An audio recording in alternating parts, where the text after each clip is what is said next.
গ নম্বর দেখো, এই কোশ্চেনটা ক্লাসে আমি অনেকবার করাইছিলাম। দুইটি সরলরেখার সমীকরণ নির্ণয় করো যা এত বিন্দুগামী এবং AB রেখার সাথে এই যে AB রেখার সাথে 45 ডিগ্রি কোণ উৎপন্ন করে। ক্লাসে করাইছিলাম যে মনে আছে? প্রথমত দুইটি এই যে রেখার এই যে যা এত বিন্দুগামী, বিন্দু আর ঢাল থাকলে সমীকরণ লেখা যায় কিনা বলো? যে ধরি, আমি করে দিই, ধরি রেখাটির ঢাল M এবং সমীকরণ y - 2 = ঢাল m of x + 1, equation number 1। এবং এটাই হচ্ছে আমাদের মূল কাহিনী, মূল অ্যান্সার। এন্ড আমার টার্গেট থাকবে এই m এর মানটা বের করা। m এর মান বের করে 1 নম্বরে বসাতে পারলে অ্যান্সার শেষ। আর এই m এর মান বের করার জন্য বলছে এই m এই রেখাটা AB রেখার সাথে এই বিন্দুগামী -1,2 এরকম ধরো যে -1,2 এখানে, এই কোণটা হচ্ছে 45 ডিগ্রি। হ্যাঁ, আর এরকম করে নিচের দিকেও রেখা অঙ্কন করা যায়। তাহলে এই রেখাদ্বয়ের ওকে, এই রেখাটা AB রেখার ঢাল এবং এই রেখা এদের অন্তর্গত কোণ কত বলতো? তো দুইটা রেখার অন্তর্গত কোণ নির্ণয়, এটা আমরা tan θ = +-m1 - m2/1 + m1 m2 এই সূত্র দিয়ে বের করতাম।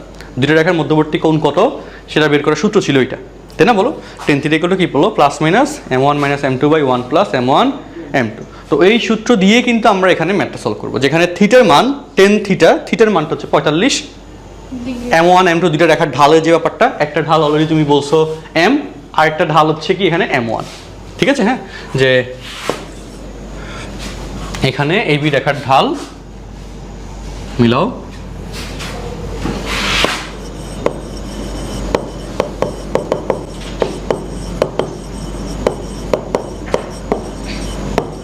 m1 = -x এর সহগ বাই y এর সহগ, সঙ্গত আসছে 2, ঠিক আছে? তারপর লিখলাম যে AB এবং 1 নং রেখার অন্তর্গত কোণ কত ডিগ্রি বলতো? 45 ডিগ্রি। হ্যাঁ, 45 ডিগ্রি, ঠিক আছে?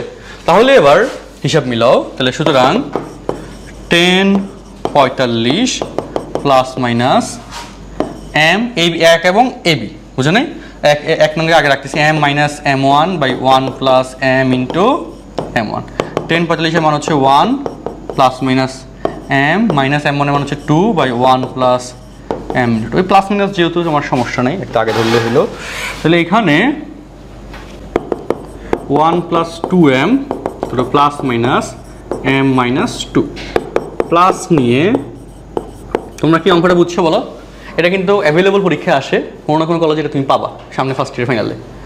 আচ্ছা, 1 + 2m = m - 2, m এর পাশে আসলে 2m থেকে m গেলে m, আর তোমাদের পরীক্ষা এত দ্রুত দিয়ে দিছে যে আমরা আসলে -m - 2 মাইনাস নিয়ে 2m + m 2 - 1 3m = 1 m = 1/3। তাহলে m এর মান একটা আসছে -3, একটা আসছে কত বলতো? 1। তাহলে 1 নং সমীকরণে m এর মান বসিয়ে y - 2 = m এর মান হচ্ছে -3 of x + 1 কত আসে বের করো। এবং 1 নং সমীকরণে m এর মান বসিয়ে y - 2 = -1/3 of x + 1 কত আসে গোছায় বের করো।